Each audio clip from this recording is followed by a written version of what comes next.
हैं पाकपतन का, जहां गुंगा हयात में जुल्म की इंतहा। शौहर का कफन भी मेला न हुआ कि ससुराल वालों ने इसकी बेवा और बच्चों से जायदाद की छीन ली, जिसकी बिना पर बेवा और बच्चे दर बदर की ठोकरें खाने पर मजबूर। आज मैडम नौशीन राना पहुंची और इन्होंने बच्चों को यकीन दिलवाया कि इनको इंसाफ फरहम किया जाएगा। मजीद इन्होंने क्या कहा, आए जानते हैं शफीक फूल की इस रिपोर्ट में।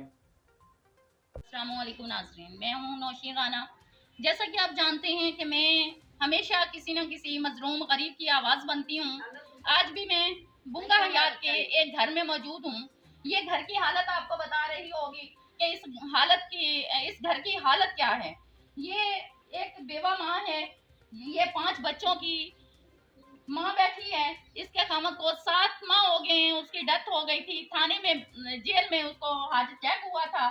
और जब उसकी डेड बॉडी घर में आई है तो ससुराल वालों ने इसके साथ जो ज्यादतियां की हैं, आइए नाजरीन ये सायरा बीबी से पूछते हैं कि क्या इनके साथ हुआ, क्यों हुआ और इसकी जायदाद क्यों कब्जा कर लिया हुआ है, क्यों दुकानों पे कब्जा किया हुआ है, क्यों इन बच्चों को जो है मेहनत मजदूरी पे लगा दिया उन्होंने। जी सायरा बीबी। मियाँ मेरा फोत हो गया था।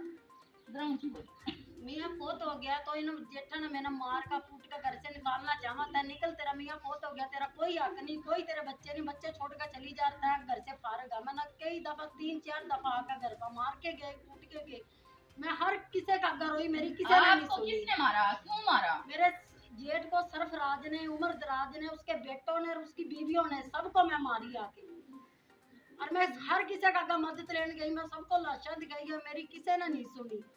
तो फिर सवा महीना था, मेरे अम्मी अब्बू सारे आए हुए थे कब्रिस्तान में। मेरे भाई कब्र